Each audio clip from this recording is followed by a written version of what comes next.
students, in previous lecture of economics, we understood the meaning of law of diminishing marginal utility, right?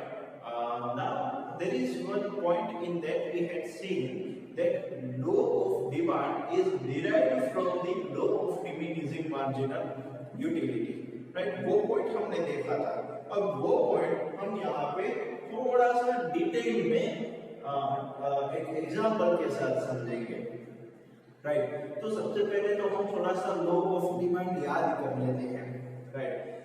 जैसे जैसे price increase होती है वैसे वैसे demand क्या होती है, डिक्रीज होती है, राइट? और मार्जिनल यूटिलिटी में क्या था कि भाई मार्जिनल यूटिलिटी का भी यही चीज है कि अगर प्राइस इंक्रीज होता है तो कस्टमर का उसका यूटिलिटी उस तरीके से होता है, और जैसे जैसे नंबर ऑफ यूनिट्स बढ़ते हैं वैसे वैसे मार्जिनल यूटिलिटी भी कम होती है, राइट? ये हमें दो चीजें दोनों के लॉ हमें पता है, राइट? ओके, अब हम यहाँ पे एक एग्जांपल लिया है, unit of product x, price and marginal utility, right?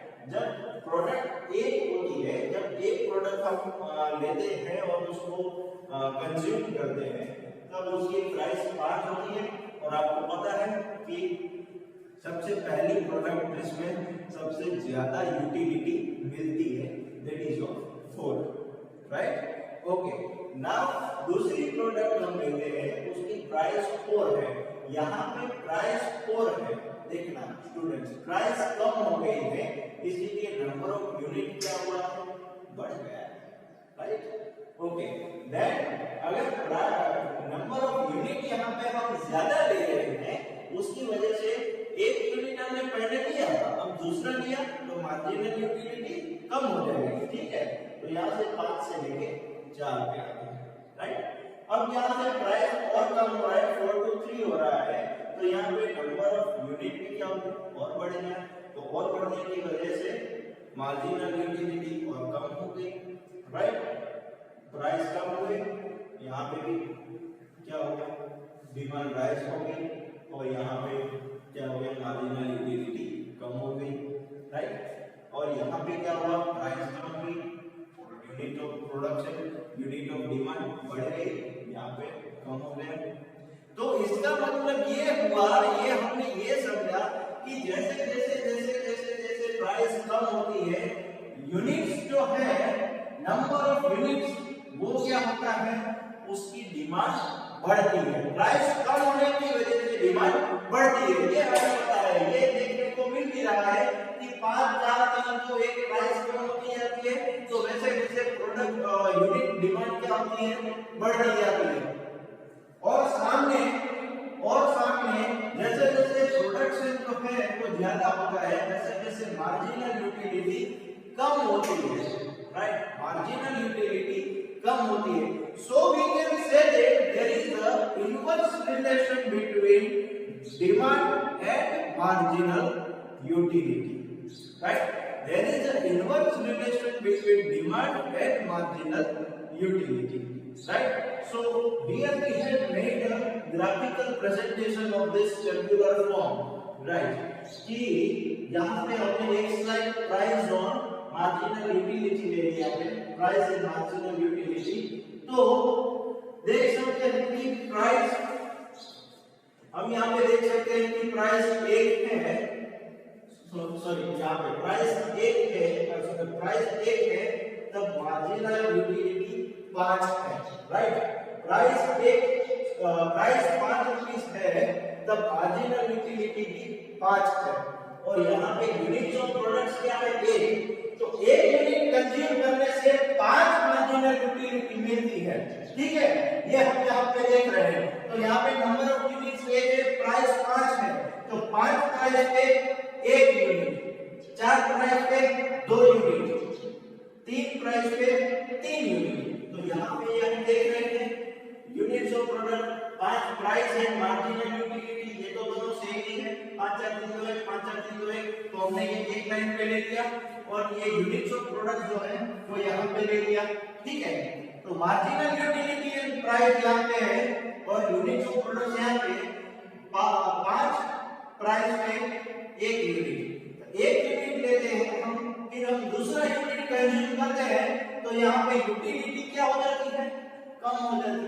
ये ध्यान रखना, आपकी बुक में ये एक्सप्लेनेशन नहीं दिया हुआ है, ये एक्सप्लेनेशन सिर्फ चार्ट दे दिया है, ऐसा एक्सप्लेनेशन नहीं दिया है।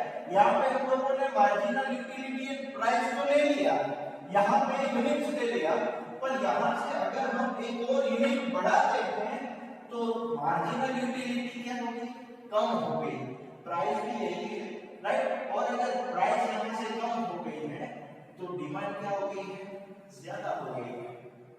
यहाँ पे अलग से डिमांड का भी विवरण दिया हुआ है, राइट। तो यहाँ पे हम देख सकते हैं कि जैसे जैसे जैसे कमोडिटीज बढ़ती है वैसे वैसे मार्जिनल यूटिलिटी कम होती है, प्राइस भी कम होती है तो डिमांड भी वैसे वैसे बढ़ती है, कमोडिटीज बढ़ती है, राइट। तो एक ये स्लोप बनेगा that is of marginal utility curve, और यहाँ पे हमने दूसरा बनाया है demand curve in the same way, right. तो दोनों का कर्व का जो स्लोप है वो डाउनवर्ड स्लोपिंग है, दोनों का marginal utility as well as demand curve दोनों डाउनवर्ड स्लोपिंग है, राइट। यहाँ पे आप खास समझना, ये डायग्राम बहुत ही मजेदार है, मैं एक्चुअली में मजेदार कह रहा हूँ क्योंकि ये एक ही डायग्राम में सारी चीजें आ गई है, डिमांड भी आ गई है, मार्जिनल यूटिलिटी भी आ गई है और प्राइस भी आ गई है। मार्जिनल यूटिलिटी एंड प्राइस का एक ही सेक्टर में ले लिया है OY, OX is indicating the units, number of units of products, right। तो यहाँ पे क्या हुआ है कि प्राइस में से मान लीजिए 5 में प्राइस 5 में से कम हुई है, 4 पे आ गई है, तो डिमांड क्या हो गई, 1 में से 2 हो गई, 4 से 2 में, ठीक है। अब मान लीजिए अब हमें यूटिलिटी का देखना है, ठीक है, अब हमें यूटिलिटी का देखना है, तो हम एक यूनिट से दूसरे यूनिट पे जाते हैं, तो यूटिलिटी यहाँ पे एक यूनिट पे 5 थी तो 2 यूनिट पे 4 हो गई, कम हो गई, जो हमें चाहिए था, राइट। हमारा लो यहाँ पे एप्लीकेबल हो रहा है कि यूनिट्स, नंबर ऑफ यूनिट्स बढ़ते हैं, मार्जिनल यूटिलिटी कम होती है, प्राइस कम होती है, डिमांड बढ़ती है। So we can say that from this diagram there is an inverse relation between demand and marginal utility, and both demand and marginal utility both have downward sloping curve, right? Both have downward sloping curve, and hence we can say that actually the law of demand is derived from the law of diminishing marginal utility, कि जैसे कि marginal utility जैसे ही कम होती है, demand भी क्या होगी, कम होना शुरू हो जाएगी, राइट। तो ये पूरा लॉ इस तरीके से यहाँ पे एप्लीकेबल होता है। वो जो एक पॉइंट हमने देखा था वो थोड़ा सा डिटेल में हमने देखा, right. Okay students, now we will move forward in the economics, the next topic of utility, right. Utility analysis का सबसे बड़ा टॉपिक पहला diminishing law of marginal utility और दूसरा ये the law of equivalent marginal utility is the same important as law of diminishing marginal utility, right. Law of equivalent marginal utility, equi यहाँ पे एक नया वर्ड है, मार्जिनल यूटिलिटी हमें पता है, equi means it's tried to be equal, right। equal means बराबर। अच्छा, तो अब ये बराबर वाला पॉइंट जो है वो क्यों और कैसे आया वो पहले समझते हैं। Students, as we all know that कि हम जब मार्केट में जाते हैं तो हमारे पास थोड़े रुपए होते हैं, जैसे फॉर एग्जांपल 2500 रुपए है या 3000 रुपए है, 3500 है, 10,000 है, whatever will be the amount, जो भी अमाउंट हमारे पास होती है हम उसको लेके मार्केट में शॉपिंग के लिए, परचेजिंग के लिए जाते हैं, राइट। अच्छा, दूसरी बात, जब भी हम मार्केट में जाते हैं तो हमारे पास बहुत सारे ऑप्शंस होते हैं, राइट। अगर मान लो कि मुझे भूख लगी है तो मेरे पास बहुत सारे ऑप्शंस हैं, मैं बहुत कुछ चीजें खा सकता हूँ, मैं कुछ चाइनीज खा सकता हूँ, मैं कुछ पंजाबी खा सकता हूँ, मैं गुजराती खा सकता हूँ, कॉन्टिनेंटल खा सकता हूँ, राइट। मैं बहुत फास्ट फूड खा सकता हूँ, फ्रूट्स भी खा सकता हूँ, राइट। मेरे पास बहुत सारे ऑप्शंस है, राइट। और वैसे भी मैं जब भी परचेसिंग के लिए मान लो कि हम कभी जाते हैं तो हम हमारे बजट के हिसाब से वो चीजें खरीदते हैं, राइट। जो भी हमें चीजें चाहिए हमारे बजट के हिसाब से हम उसको परचेस करते हैं, राइट। तो यहाँ पे मार्शल का कहना यही है कि जब भी आप मार्केट में जाते हो, राइट, अलग अलग चीजें परचेस करते हो, तो आपका मेन फोकस क्या होता है? मार्जिनल यूटिलिटी, कि जो प्रोडक्ट में आपको सबसे ज्यादा मार्जिनल यूटिलिटी मिलेगी और साथ में वो आपके बजट में होगी। मतलब कि मुझे मार्जिनल यूटिलिटी चलो सबसे ज्यादा आईफोन में लगती है, राइट। मुझे मान लो कि आईफोन में सबसे ज्यादा मेरी मार्जिनल यूटिलिटी लगती है, पर वो मेरे बजट के बाहर है, right. I can not afford the iPhone, right. तो उसका मतलब क्या हुआ कि आपके बजट के हिसाब से जो भी आपके पास मनी है उसके हिसाब से आप सब क्या करते हैं, उसमें मनी के हिसाब से मैक्सिमम जितनी मार्जिनल यूटिलिटी मिलेगी वो चीज हम परचेज करेंगे, राइट। जितना भी हमें चाहिए हमारे बजट के अकॉर्डिंग जिसमें से मार्जिनल यूटिलिटी हमें ज्यादा मिलेगी वो हम लेंगे, राइट। तो कस्टमर्स का यही फोकस रहता है कि सबसे ज्यादा मार्जिनल यूटिलिटी और जो मनी है उसमें से मिल पाए, राइट। ये हमारा मेन फोकस होता है। तो अलग अलग कमोडिटीज XYZ कोई भी कमोडिटीज को हम परचेस करके उसमें से हमारी मैक्सिमम मनी यूटिलिटी यूटिलाइज करते हैं, राइट। ओके, तो यहाँ पे अब हम थोड़ा सा इसको और समझते हैं, right. The first point is wide form of diminishing marginal utility. Diminishing marginal utility का उससे भी थोड़ा सा ब्रॉड कंसेप्ट है, right. When consumer goes into the market, first point, consumer market में जाता है, how he makes his purchase different commodities within his limited income। क्या आपने रोक दो दूसरा कोमा कि उसके पास जो लिमिटेड इनकम है उसमें से वो डिफरेंट कमोडिटीज मतलब कि कोई भी चीज है वो परचेज करता है, राइट। और at maximum marginal utilities, maximum marginal utility उसको मिले उस तरीके से वो अलग अलग चीजें खरीदता है लिमिटेड पैसों से, राइट, लिमिटेड मनी से, क्योंकि उसके पास हर एक के पास लिमिटेड मनी है, right. Okay, marginal utilities related with different commodities and how he get maximum satisfaction out of them.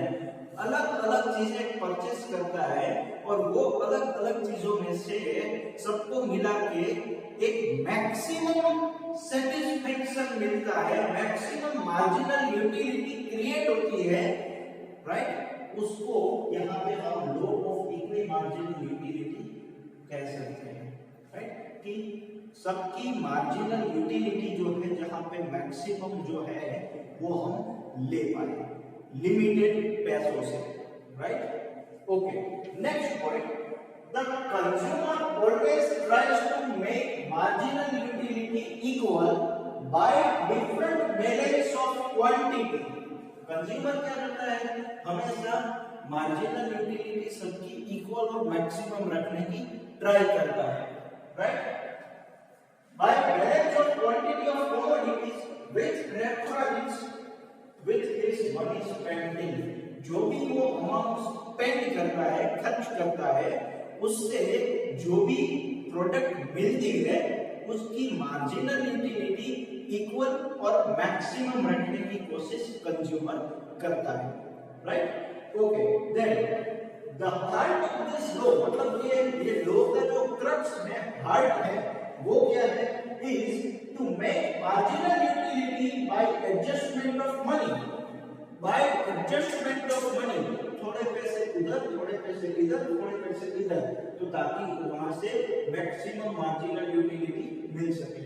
Bye adjustment of money as well as the adjustment of gaining maximum marginal utility, right.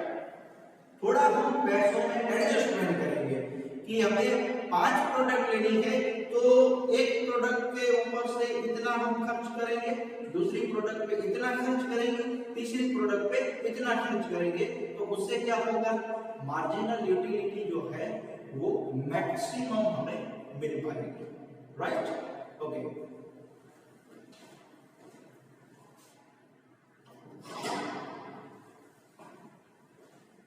then one type of definition or explanation which Marshall had given to us, this one, if a person has a thing which he can put to several uses, अगर कोई भी person के पास एक चीज है जो उसको several uses, मतलब एक से ज्यादा यूसेजेस कर सकते हैं, राइट। से for example milk, right, milk के एक से ज्यादा यूसेजेस हैं, राइट, और different types of product, right. ये यहाँ पे डिफरेंट यूसेजेस भी हो सकते हैं और डिफरेंट प्रोडक्ट भी परचेज कर सकते हैं, दोनों चीज है, राइट।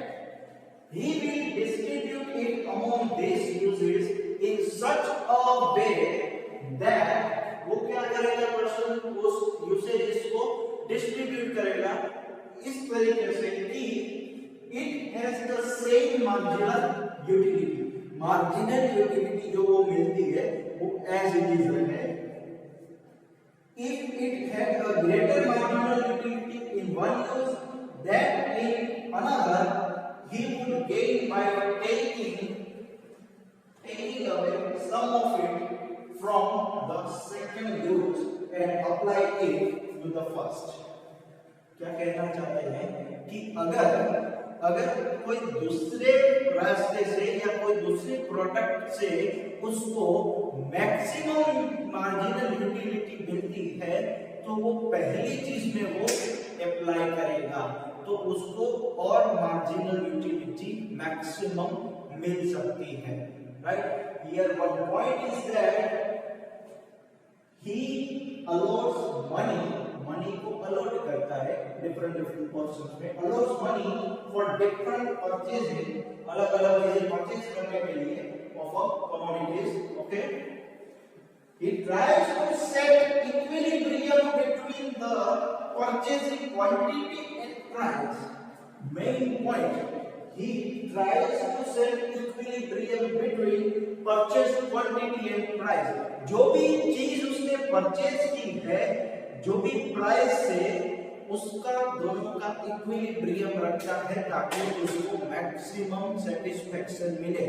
इक्विलिब्रियम मींस जो भी अमाउंट दिया है, राइट, और जो भी क्वांटिटी वो परचेज कर रहा है, राइट, उन दोनों का मैक्सिमम यूसेजेस हो, उस वजह से उसको मैक्सिमम सेटिस्फेक्शन मिल पाए। तो ये कंसेप्ट पूरा इस तरीके से बनता है। कहने का मतलब सिर्फ यही है, पहला पॉइंट सिर्फ यही याद रखना है हमें कि कंज्यूमर जो है अलग अलग चीजें परचेज करता है, A B C D E F जो भी चीजें लेता है, वो चीजों को परचेज करने के लिए उसके पास अमाउंट जो है, मनी जो है वो लिमिटेड है।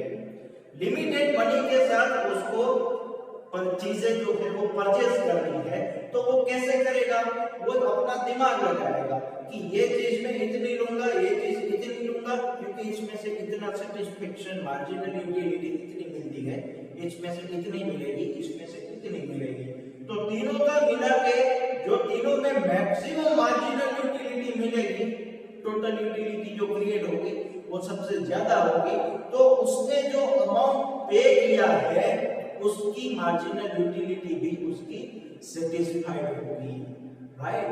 जहां पे हमने ये एक इक्वेशन बना दिया है, उसको marginal utility of product X, ठीक है, divided by price of product X, ठीक है, marginal utility of product Y divided by price of product Y is equal to marginal utility of Z divided price of Z is equal to marginal utility of money. तो इसका मतलब ये हुआ कि money की marginal utility in तीनों के बराबर हो सकती है, राइट। तो वो कब होगी, जब यहाँ पे मार्जिनल यूटिलिटी सबकी सेम होगी और मार्जिनल यूटिलिटी सबकी एक होगी, सेम होगी और मैक्सिमम होगी, राइट। ये मैक्सिमम, अगर यहाँ पे तीनों की 10 10 10 मार्जिनल यूटिलिटी है तो टोटल 30 होगा, राइट। यहाँ पे 20 है, यहाँ पे 3 है और यहाँ पे 4 है तो कम टोटल होगा। ये हम एग्जांपल में, अगले एग्जांपल में which tabular form which chart form समझते हैं, right students। Here is the basic explanation of this law. We had understood the previous all theoretical part of this law, right। in previous board presentation मैंने पूरा explain किया था पूरा ये law के बारे में, राइट, कि सभी चीजों की जो है x थी, y थी या z थी, उसकी यूटिलिटी क्या रहेगी, इक्वल रहेगी, right. That is of our law equi marginal utility. तो ताकि कंज्यूमर्स को maximum satisfaction as well as marginal utility of money भी वही रहे, राइट। तो यहाँ पे हमने एक एग्जांपल लिया है, a one tabular form and 3 charts of product X, product Y and product Z, right। तो जैसे कि आप देख सकते हैं units 1 2 3 4 5 6, okay. Marginal utility of X product, marginal utility of Y product and marginal utility of Z product. ये already आपके book में दिया हुआ है, तो आप जब भी ये वर्ड का ये प्रेजेंटेशन देखें आपकी बुक ओपन रखें, राइट। अगर इसमें से कुछ आपको कुछ यहाँ पे दिखाई ना दे रहा हो इसीलिए, तो क्या है, एक बेटर अंडरस्टैंडिंग आ सकती है, right. Okay, now product units 1, एक यूनिट है तब marginal utility of product X is 18, product Y is 14 and product Z is 12. In the same way, if units increase from 1 to 2, अगर एक यूनिट से 2 unit consume करते हैं तो सबकी उस तरीके से कम हो जाएगी। X की 18 से लेके 16, Y की 14 से लेके 12 और Z की 12 से लेके 10। Same way 2 to 3 product, 4 product, 5 product, 6 product. At the end, marginal utility of product X will be 8, product Y will be 4, and Z will be 2. Right? Okay, this is the basic tabular form. Right?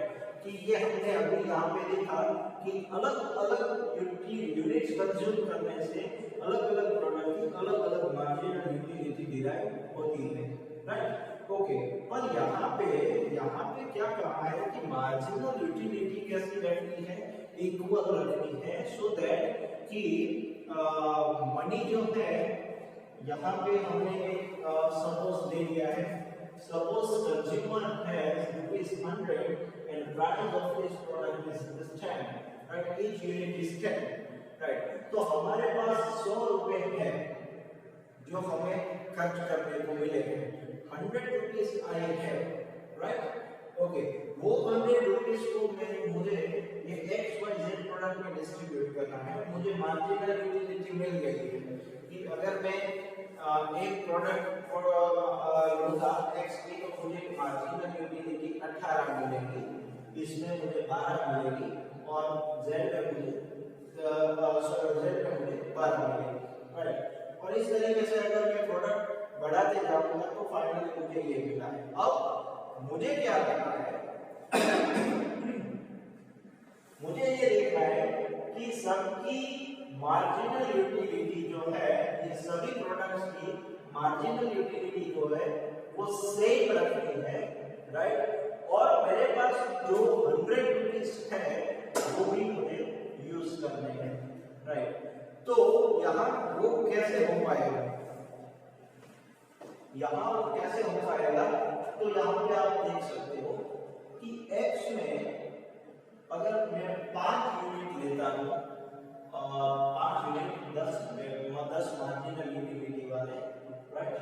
यहाँ पे मैं ले लेता हूँ 10, यहाँ पे भी 10 और यहाँ पे भी 10, ये 10 10 10, तो यूनिट्स मेरे होंगे 5, राइट।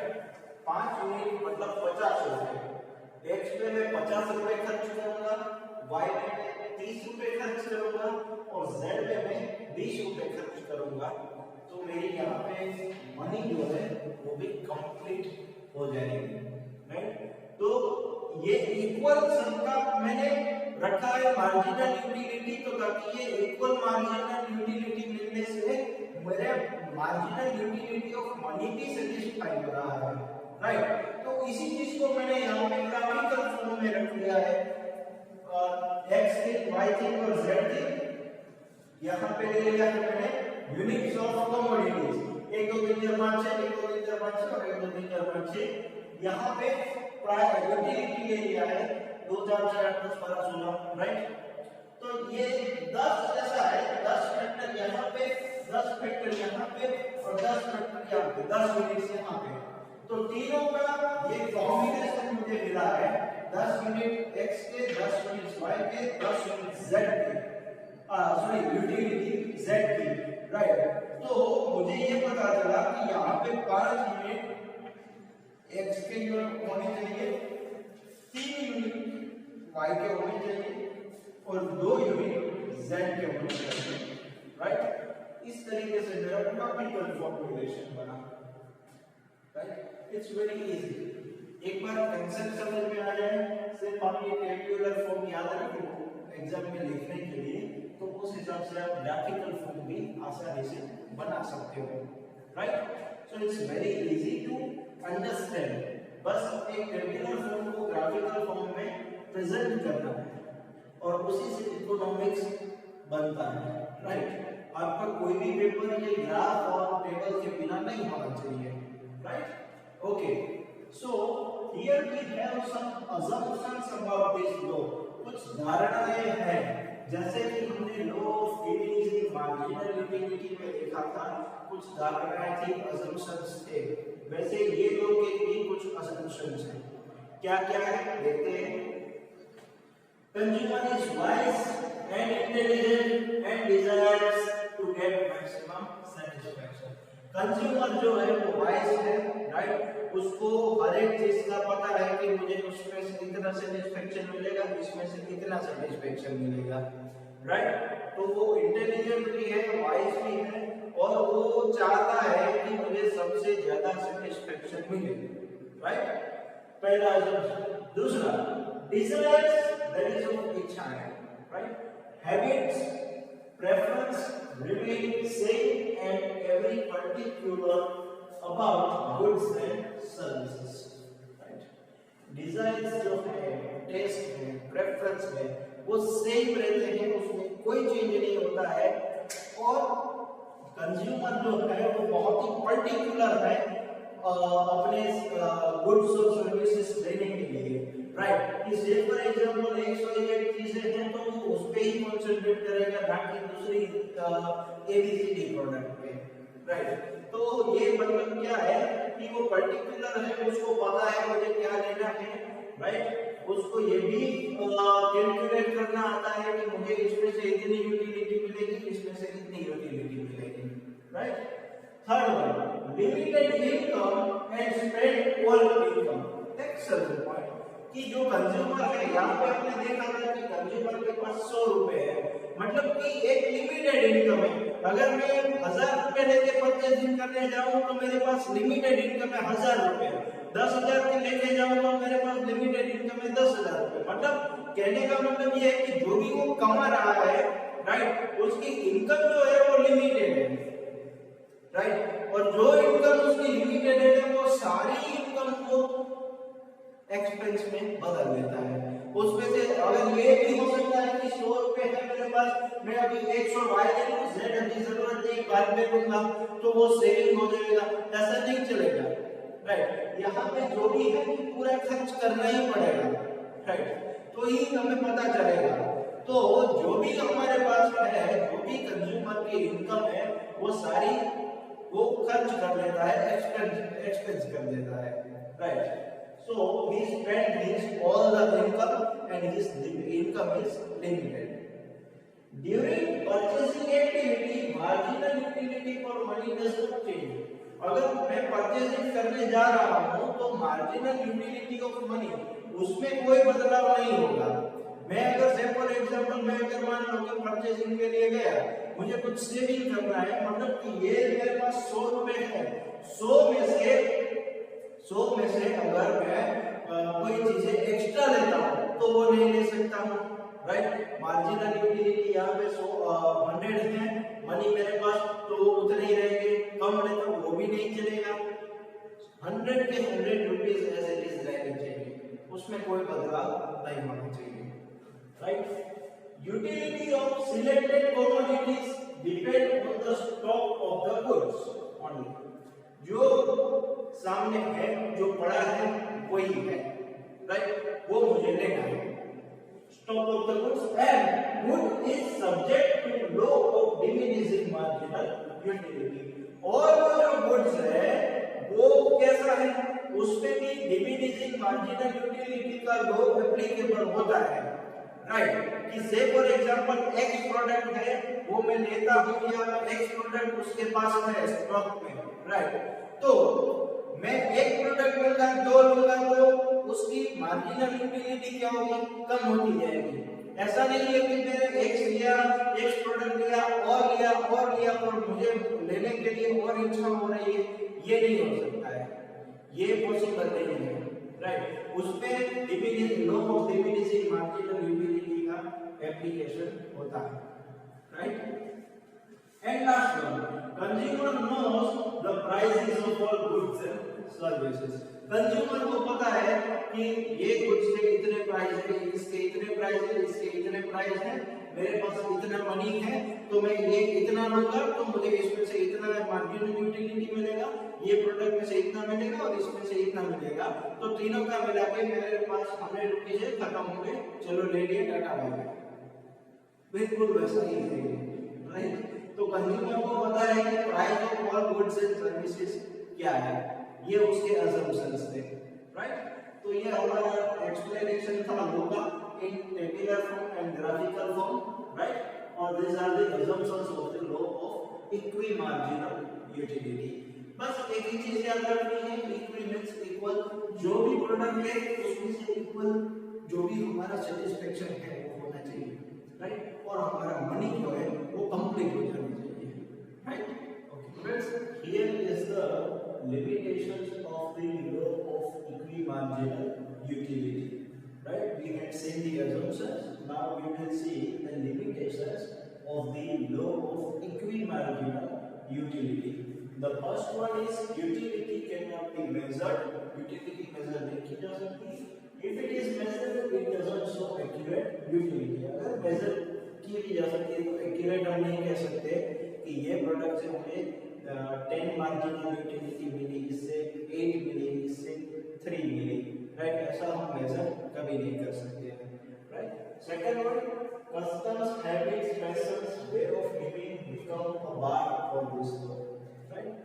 हमारी रहने की स्टाइल जो है, हमारे हैबिट्स जो है, राइट, ये सारी चीजें इसमें कंसीडर नहीं हो सकती है, पॉसिबल ही नहीं है, राइट। कि एक से ज्यादा हमें प्रोडक्ट्स के लिए, मतलब जो भी चीज हमें day to day regular life में चाहिए वो तो चाहिए ही चाहिए, राइट। उसमें फिर हम मार्जिनल यूटिलिटी देखने के लिए नहीं बैठते हैं, right. Okay, some goods are complementary to each other, complementary to each other. जैसे मैं से फॉर एग्जांपल बाइक या कार की बात करूं तो उसमें पेट्रोल तो जरूरी है, right. So petrol is complementary for the cars, right.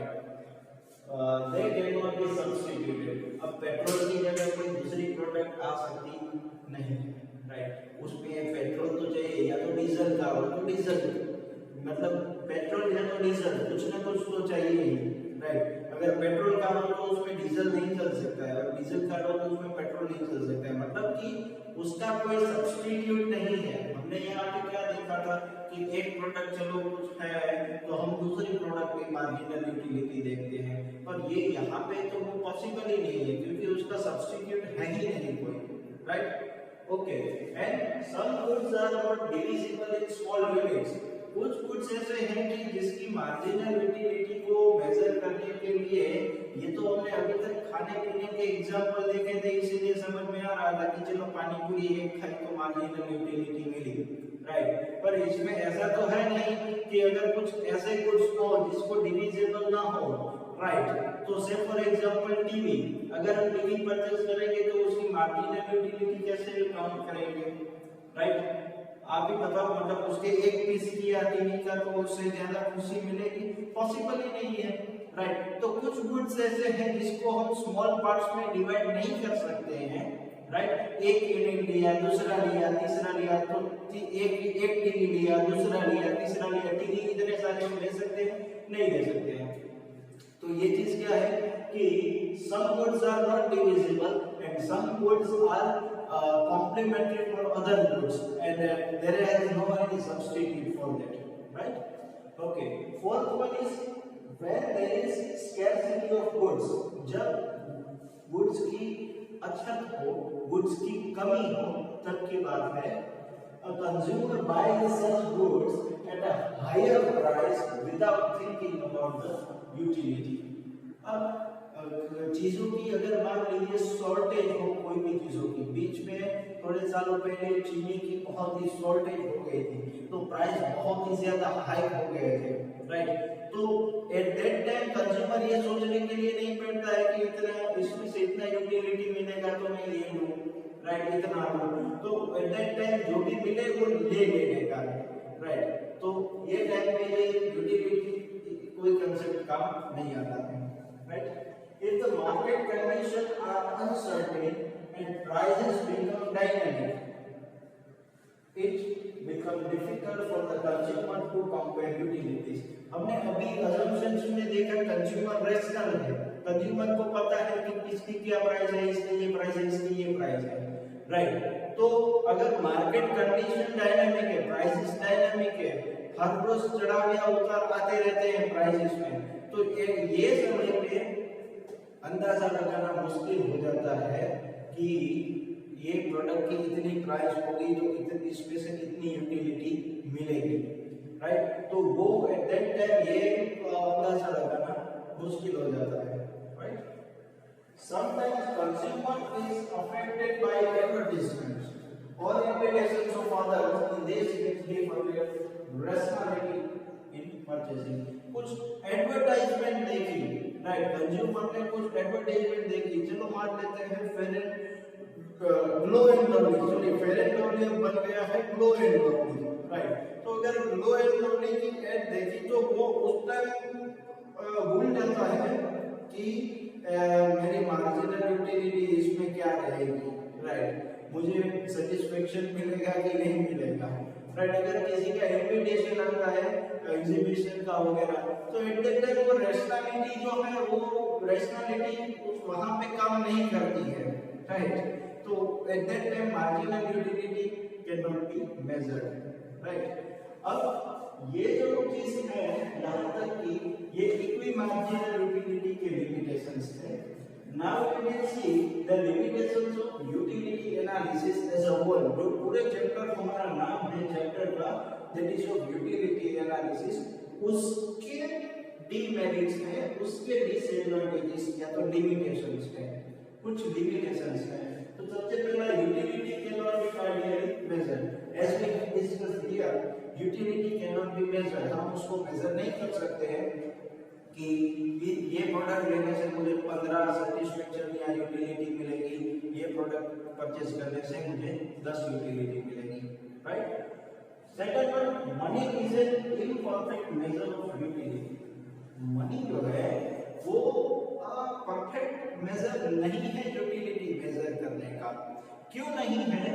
क्योंकि हम अगर प्राइस किसी भी प्रोडक्ट का अगर 5 रुपए देते हैं तो हमें पता कैसे चलेगा कि ये 5 रुपए का मुझे सेटिस्फेक्शन मिला कि नहीं मिला, राइट? दूसरी बात, money itself is losing its value. Money अपनी वैल्यू कम होती है, राइट। मनी की भी वैल्यू कम हो सकती है। कैसे कम हो सकती है, राइट? अगर प्राइस बढ़ते हैं तो हमें वही मनी अमाउंट देने से कम गुड्स मिलेगा।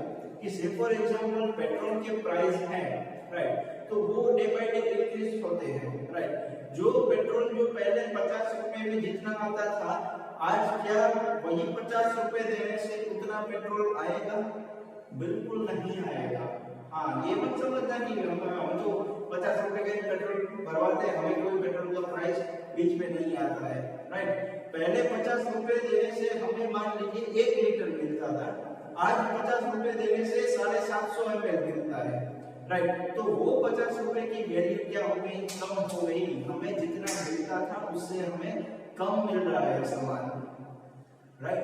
तो इस वजह से अगर प्राइस अगर राइज होती है तो मनी सामने उसकी वैल्यू कम होती है कि उसमें से हमें कम सामान मिलता है, राइट। तो इस वजह से हम परफेक्टली कैसे कह सकते हैं कि मुझे इसमें से इतना रुपया दिया तो इसमें से इतना मुझे सेटिस्फेक्शन मिला? That is not perfect, right. कई बार ऐसा होता है कि मैन्युफैक्चरर्स जो है वो क्वांटिटी कम कर देते हैं। से फॉर एग्जांपल वेफर्स वाले भी ये कर सकते हैं कि 5 रुपए की वेफर में पहले मान लीजिए 50 ग्राम आता है, राइट। अब 5 रुपए देने से वही वेफर का पैकेट 40 ग्राम या 35 ग्राम में आता है, राइट। सामान कम आता है, भले पैसा उतना ही देते हैं, right. So money ultimately money is an imperfect measure of utility. Marginal utility of money does not remain constant. As we have discussed here, marginal utility of money वो कभी भी constant नहीं रह सकती है. It's changing day by day as per the market situation. Right? Utilities derived from the various goods which are interdependent. Interdependent goods है, उसकी utility तो कैसे मेजर कर सकते हैं? अलग अलग चीजें हम मार्केट से परचेस करते हैं, जो चीजें इंटरडिपेंडेंट है, जैसे कि अभी मैंने एग्जांपल दिया आपको, petrol, right, car and petrol, bike and petrol, right. तो उसमें तो यूटिलिटी हम कैसे मेजर कर पाएंगे, राइट। तो यही चीज यहाँ पे बताई गई है कि utility derived from various goods which are interdependent, right? Then no clear distinction made between income effect and substitution effect. The most important topic of this chapter, or for the upcoming chapters also, right? Upcoming chapters or upcoming life, we can say. दो चीजें यहाँ पे mention किया है, income effect, substitution effect, right? You know these terms, right? आपको मतलब इसके बारे में एक्चुअल में पता है, पर इसको कहते हैं ऐसा ये पता नहीं है, राइट। सबसे पहली चीज आपको ये पता है कि प्राइस कम होने की वजह से डिमांड बढ़ती है और प्राइस ज्यादा होने की वजह से डिमांड कम होती है, राइट। ओके, दूसरी बात, अगर पर्टिकुलर एक प्रोडक्ट में प्राइस बढ़ती है तो आप क्या करोगे? उसकी डिमांड नहीं करोगे या कम करोगे और दूसरी वाई प्रोडक्ट पे आप शिफ्ट हो जाओगे, उसके जैसे, मतलब कि सब्स्टिट्यूट में आप शिफ्ट हो जाओगे। That is substitution effect, right. Okay, second one, अगर प्राइस और हाँ, सब्स्टिट्यूशन इफेक्ट में price of substitute products must remain constant, वो कांस्टेंट रहनी चाहिए, right. Okay, secondly income effect के बारे में, कि से for example price of a particular product decreases, you will increase that demand, right. Why? Because you have more purchasing power. आपके पास पैसे तो उतने ही है, लेकिन जो प्रोडक्ट की प्राइस है वो कम होने की वजह से आप उसके नंबर ऑफ यूनिट्स ज्यादा परचेज कर पाओगे, राइट। तो आपका जो परचेजिंग पावर है वो ज्यादा हो जाएगा, right. So that is called income effect, income effect and substitution effect, right, on the price change, right. तो ये जो चीज है यहाँ पे, इनकम इफेक्ट और सब्स्टिट्यूशन इफेक्ट, दोनों में से किसी में कोई क्लियर कुछ भी इंडिकेट नहीं किया गया है कि इनकम इफेक्ट अगर होती है तो यूटिलिटी एनालिसिस होगा, और अगर सब्स्टिट्यूशन इफेक्ट होता है तो यूटिलिटी एनालिसिस होगा कि नहीं होगा, राइट। कि से फॉर एग्जांपल हम यूटिलिटी मेजर तो कर लिए चलो, पर अगर किसी प्रोडक्ट की प्राइस कम हो गई या ज्यादा हो गई जो हम लेने वाले हैं तो क्या होगा, राइट। तो सब्स्टिट्यूशन इफेक्ट और इनकम इफेक्ट का तो कुछ यहाँ पे क्लियर डिस्क्राइब ही नहीं किया गया है, right. Utility analysis does not explain Giffen paradox. We had understood this term Giffen paradox. Giffen paradox मतलब क्या कि इंफीरियर प्रोडक्ट मतलब लो क्वालिटी की प्रोडक्ट की प्राइस अगर और लो हो जाए, एक तो ऑलरेडी लो होगी ही लो क्वालिटी की प्राइस की प्रोडक्ट की प्राइस, और अगर लो हो जाए तो फिर भी उसकी डिमांड में कोई फर्क नहीं पड़ेगा। मैंने इसके लिए आपको शनिवारी या रविवारी बाजार जो है, मंगलवारी बाजार जो है उसका एग्जांपल भी दिया था, राइट। कि ऐसी प्रोडक्ट्स जहां पे ऑलरेडी क्वालिटी जो है वो इंफीरियर क्वालिटी है, राइट, और ऐसी प्रोडक्ट में अगर और प्राइस कम हो जाए तो कोई फर्क नहीं पड़ेगा। दूसरी बात, अगर चाइनीज मोबाइल में सस्ते दामों में मिल रहा है, अगर चाइनीज मोबाइल 5000 में मिल रहा है और उसके प्राइस जो है 4500 या 4000 हो जाए तो उसकी डिमांड में कोई फर्क नहीं पड़ेगा, क्योंकि जो ले रहे हैं वही लेंगे, राइट। तो this is called Gibbon paradox, Gibbon effect, right. तो यूटिलिटी एनालिसिस के इसके बारे में तो कुछ बताया ही नहीं है, राइट, कुछ भी डिस्क्राइब किया ही नहीं है कि ऐसी इंफीरियर प्रोडक्ट के अगर प्राइस कम हो जाए तो नंबर ऑफ यूनिट्स ज्यादा ले सकते हैं या ऐसा कुछ हो ही नहीं सकता है, तो इसीलिए यहाँ पे वो एक्सप्लेन ही नहीं किया है। Based on assumptions that consumer will buy more units when price falls, ये एक assumptions पे लिखा हुआ है। कौन सी assumption, कौन सी धारणा पे कि कंज्यूमर ज्यादा यूनिट्स लेगा अगर प्राइस कम होगी तो, राइट। तो ये जरूरी थोड़ी ना है, अगर प्राइस कम होगी तो जितना यूनिट चाहिए उतना ही चाहिए, जितना मुझे खाना चाहिए मैं उतना ही लूंगा, मैं क्यों ज्यादा लूंगा, राइट। तो उससे क्या होगा कि भाई मैं ज्यादा सेव करूंगा ना कि एक्सपेंस करने से, right. So students, these are the limitations of utility analysis.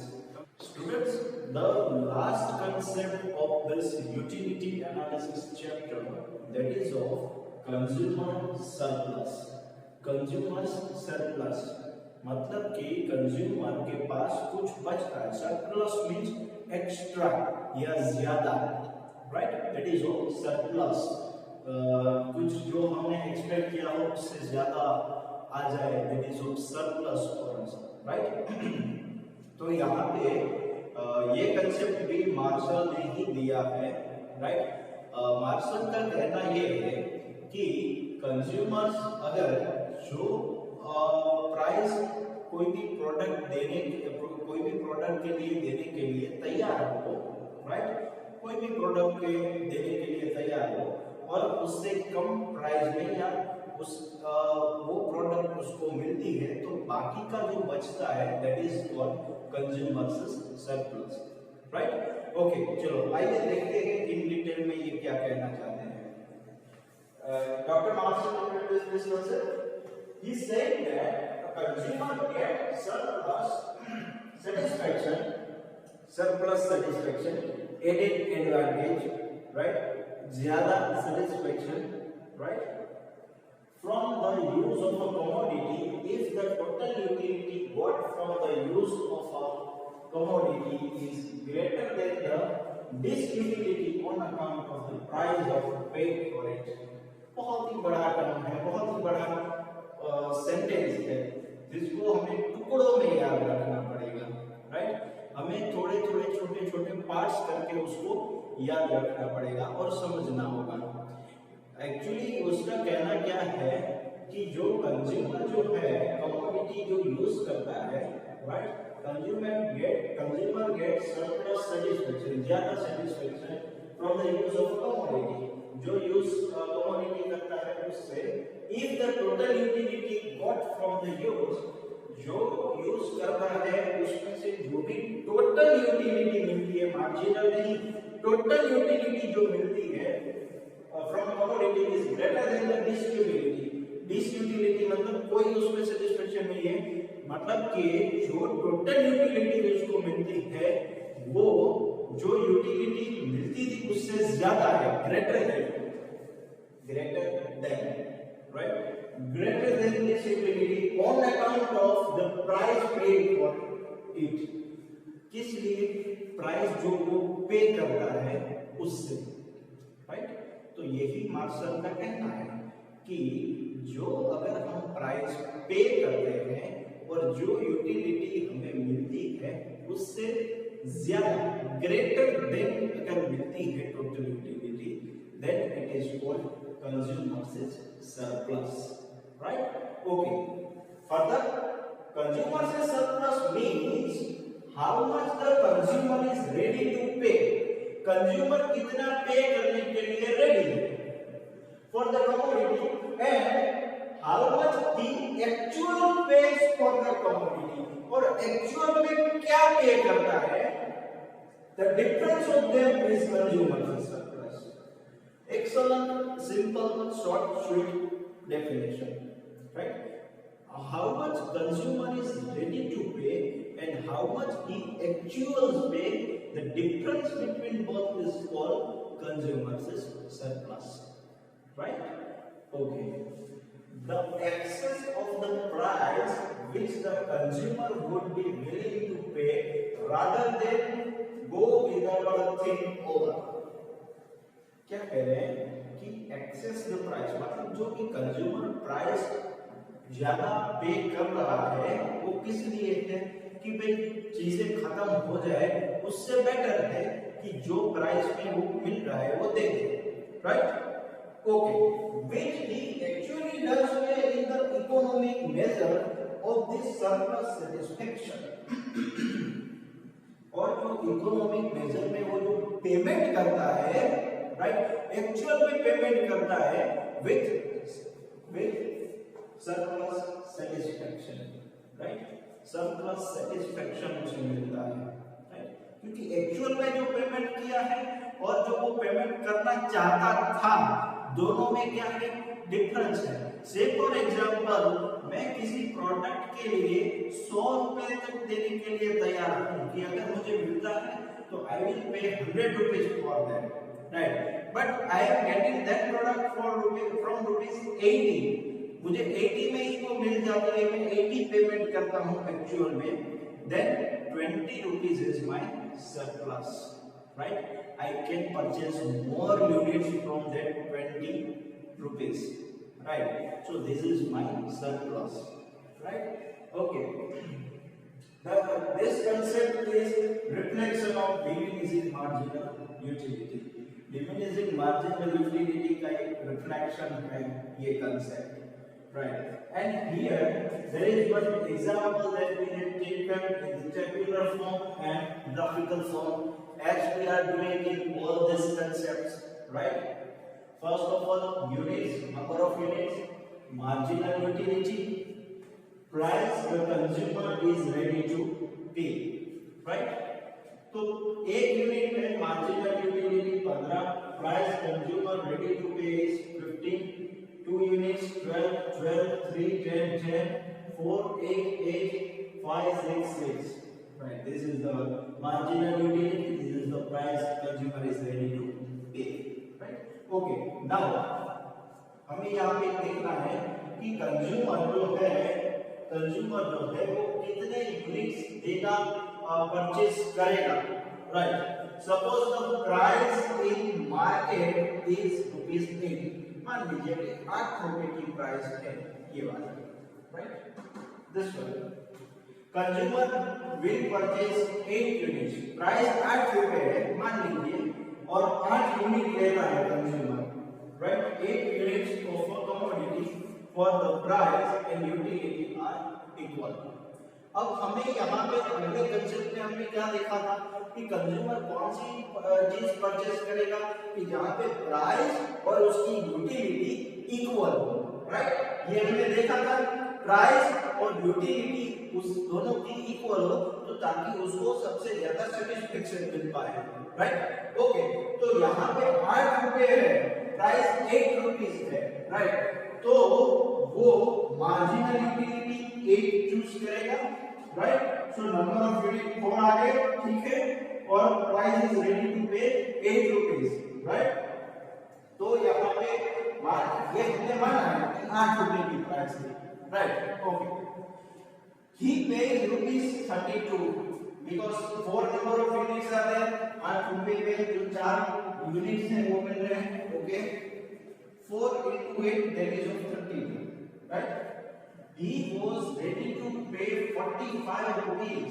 Margin total utility काम करें तो कितना होगा 45 रुपीस, 15 12 10 8 टोटल 45 रुपए वो देने के लिए तैयार था, राइट। हमने क्या देखा था, यूटिलिटी और प्राइस इक्वल होना चाहिए, राइट। सो 15 12 10 और 8 इन सब का टोटल होता है 45। एक्चुअल में उसने कितना पेमेंट किया है 32, तो कंज्यूमर से surplus will be 45 minus 32 that is of 30 rupees.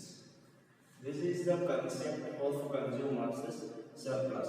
But please students note that, mark that this thing आपकी टेक्स्ट बुक में आप ये नहीं देख पाओगे, कहीं पे भी उल्लेख नहीं होगा।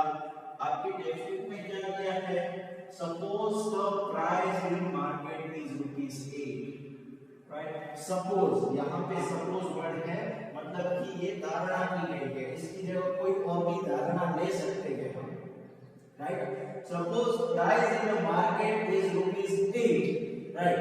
अब हमें ये देखना है, हमने पिछले कंसेप्ट में डिमिनिशिंग यूटिलिटी के कंसेप्ट में क्या देखा था कि कंज्यूमर कौन सी प्रोडक्ट लेगा जहां पे उसकी प्राइस और जहां पे उसकी यूटिलिटी दोनों मैच होती हो, राइट। ये पूरे चैप्टर में हमने समझा है, प्राइस और उसकी यूटिलिटी दोनों मैच होती हो वो प्रोडक्ट कंज्यूमर लेगा, राइट। तो यहाँ पे 8 रुपए प्राइस 8 है वो हमें पता है, और यहाँ पे यूटिलिटी जो है वो कितनी है, मार्जिनल 8। तो ये प्रोडक्ट जो है कंज्यूमर इतनी क्वांटिटी में लेगा, 4 यूनिट्स लेगा जिसमें से 8 मार्जिनल यूटिलिटी मिल रही है, और वो प्राइस कितनी पे कर रहा है 8, राइट, 8। और यहाँ पे इस प्राइस रेडी टू पे दैट इज आल्सो 8। अब क्या होगा 8 into 4 that is of 32, right? But actually he is willing to pay 15 plus 12 plus 10 plus 8 total 45 rupees. Total वो रेडी था 45 रुपए का खर्चा करने के लिए, पर एक्चुअल में हुआ कितना 32 रुपीस का। So 45 minus 32 that is of 15 rupees of consumer's surplus. Right, okay. अब यहाँ पे उसका डायग्राम हमने देखा है, right. OX is indicating the price, OY is indicating the commodity, right? Here at the price of ₹8, commodity will be also 4, right? तो यहाँ पे ये हमने देख लिया, यहाँ पे हमारी डिमांड कर्व बन गई, this will be our demand curve, और ये लाइन वाला पार्ट क्या दर्शा रहा है, the surplus, consumers surplus, right. So this is the whole concept of consumers surplus, right? Friends, there are some importance of this topic, that is of consumers surplus. The first one is economic policies from the government, right?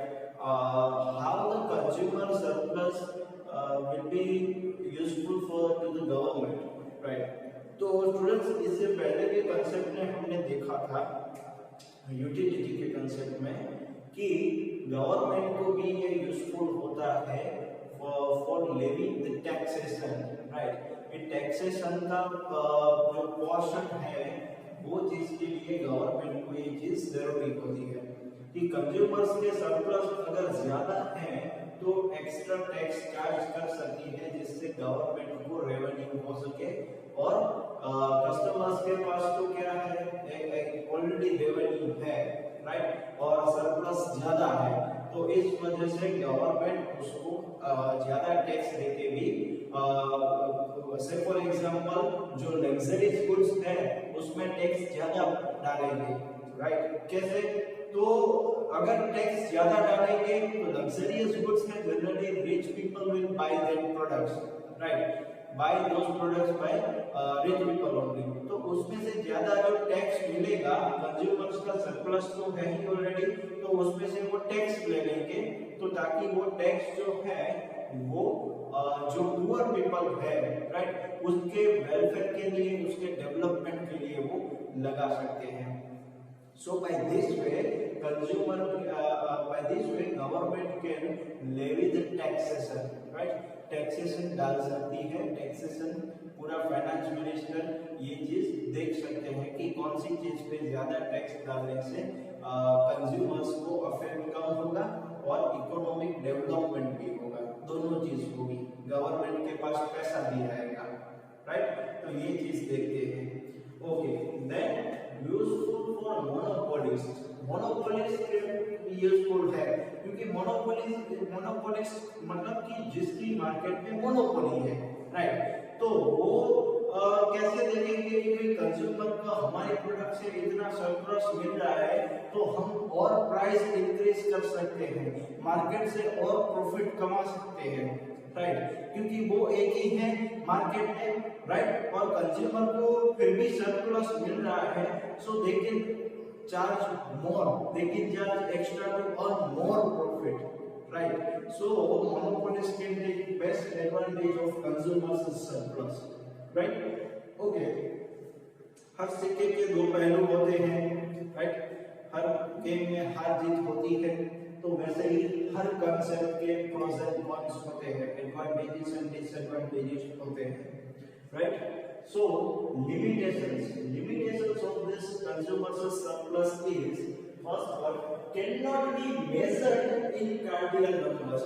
अब ये एक चीज common हो चुकी है marginal utility या utility के concept में, ये फर्स्ट वर्ड तो आपको आंख बंद करके लिख ही देना है, can not be measured in cardinal numbers.